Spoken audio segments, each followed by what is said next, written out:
জন্মাষ্টমী কয়েকদিন আগেই পেরিয়েছে আর তার সঙ্গেই চলছিল নন্দোৎসব, মানে 5 দিন ধরে কৃষ্ণের জন্মদিন পালন। আর সেই উপলক্ষে আমাদের পাড়াতেই একজন জেঠুর বাড়িতে নেমন্তন্ন ছিল। প্রত্যেক বছরে এই জেঠুর বাড়িতে কিন্তু খুব বড় করে নন্দোৎসব পালন করা হয়। 5 দিন ধরে হই হুল্লোড় হয়, খাওয়া দাওয়া হয়, ভগবত পাঠ হয়, কৃষ্ণের নাম হয়, সব মিলিয়ে ঝুলিয়ে কিন্তু খুব আনন্দেই 5টা দিন কাটে। কালকে সন্ধ্যেবেলায় ভগবত পাঠের আয়োজন ছিল, আমরা গিয়েও ছিলাম। আর আজকে আছে দুপুরবেলাতে আমাদের ওখানে খাওয়ার নেমন্তন্ন। বেরিয়ে তো গেছি মা মেয়েতে, আর বাবা ওদিকে স্কুল থেকে চলে আসবে একটা পিরিয়ড কমপ্লিট করে। কিন্তু ব্যাপার হচ্ছে ছাতা নিতে ভুলে গেছি। এই রোদের মধ্যে চলে এসেছি, ভাবলাম বাড়িতে আবার ফিরে যাই, দিয়ে ছাতাটা নিয়ে আসি। কিন্তু এতটাই রাস্তা হেঁটে ফেলেছি, দেখলাম না, ছাতা নিতে গিয়ে লাভ নেই, এইভাবেই রোদে রোদে হাঁটতে থাকি। চলে এসছি আমরা সেই জেঠুর বাড়িতে, সেই গোপাল বাড়িতে। কারোর বাড়িতে ঢুকে ডগি দেখতে পাবো আর তার একটা ভিডিও করবো না, সেটা তো হতেই পারে না, তাই ওকে টুক করে নিয়েছি। আর এই যে বাড়িটা, খুব সুন্দর সাজানো হয়েছে বাড়িটা, কিন্তু সকালবেলা বলে যেহেতু লাইটসগুলো জ্বলছে না, ওর জন্য অতটা বোঝা যাচ্ছে না। সন্ধেবেলা এলে খুব সুন্দর লাগে দেখতে। প্রথমেই আমরা ওপরে গিয়ে আগে গোপাল দর্শন করে নেব। কালকে ভগবত পাঠ শুনতে গিয়েছিলাম, কিন্তু গোপাল দর্শন মানে পেছন দিকের মন্দিরটাতে ঠিকভাবে উঠে দেখা হয়নি, তাই আজকে প্রথমেই ঠিক করেছিলাম যে এসে আগে গোপালের ভালো করে দর্শন করব। যদিও কাল গোপাল নিচে ছিলেন, কিন্তু তাতেও এখানে মন্দিরটা দেখানোর জন্য আমি একবার ভিডিওটা খুব ভালো করে বানিয়ে নিচ্ছি। ওপরটায় মন্দির দেখালাম, আর এই যে নিচের যে এরিয়াটা দেখতে পাচ্ছ তোমরা, এখানটাতে ভগবত পাঠ হয় আর এখানে সব মানুষ বসে থাকে এবং ভগবত পাঠ শোনে।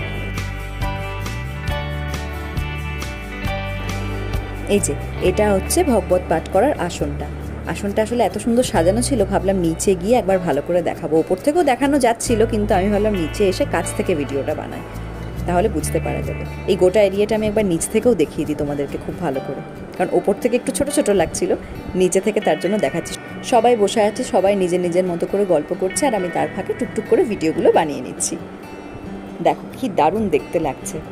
আমিও একটু মা কাকিমাদের সঙ্গে বসে গল্প গুজব করে নিলাম, কিন্তু আমার প্রচণ্ড খিদেও পেয়ে গেছিলাম, তাই মাকে বললাম মা চলো খেয়ে নিই, কিন্তু বাবা তখনও আসেনি।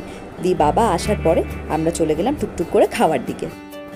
এই যে খাওয়ার জায়গায় আমরা চলে এসেছি, আর আমার প্রচণ্ড খিদে পেয়ে গেছে। আমি প্রথমে ভেবেছিলাম যে খাওয়ার ভিডিও বানাবো না, তারপরে ভাবলাম যে ভিডিওটা তাহলে খুব ছোট হয়ে যাবে, ওর জন্য আমি ভাবলাম না, মেনুতে কি কি আছে সেটা তোমাদেরকে একবার দেখিয়ে দিই।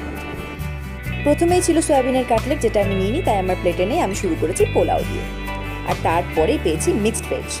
তারপরে এলো সাদা ভাত, আর তার সাথে এলো গরম গরম মুগের ডাল। তারপরে এলো আমার ফেভারিট, আর আশা করি সবারই ফেভারিট, আলু পোস্ত। তারপরে এলো ফুলকপি আলুর তরকারি, আর তারপরে ছানার ডালনা। তারপরে চলে এলো শেষ পাতে চাটনি। চাটনি আসার আগে সব সবজি মিলিয়ে আমার প্লেটটা একেবারে পুরো নদী নদী হয়ে গেছে। তারপরে চলে এলো পাঁপড়, তারপরে এলো পায়েস, আর তারপরে এসে গেছিল রসগোল্লা। কিন্তু আমি রসগোল্লা খাইনি, কারণ আমার পেটে একদম জায়গা ছিল না, পেট পুরো ভর্তি হয়ে গেছে। আর প্রত্যেকটা রান্নার টেস্ট খুব ভালো হয়েছিল। এবার আমরা বাড়ির পথে টুকুর টুকুর করে হাঁটতে শুরু করেছি। প্রথমে ভাবলাম টোটো করে নেব, তারপর দেখলাম না, যতটা খাওয়া দাওয়া হয়েছে তাতে হাঁটাটাই ভালো। আর বাবা ওদিক থেকে আবার চলে গেছে স্কুলে, তার জন্য আমি আর মা ধীরে ধীরে বাড়ির পথে এগোচ্ছি। তোমরা কিন্তু আমাকে জানাতে ভুলো না এই ভিডিওটা তোমাদের কেমন লেগেছে, এবং আগের ভিডিওগুলো দেখতে কিন্তু একদম ভুলো না। ভালো থাকো, সুস্থ থাকো, আর আমার যদি ভিডিওগুলো ভালো লেগে থাকে তাহলে লাইক, কমেন্ট আর সাবস্ক্রাইব করে দিও। থ্যাংক ইউ, সবাই ভালো থেকো, টাটা।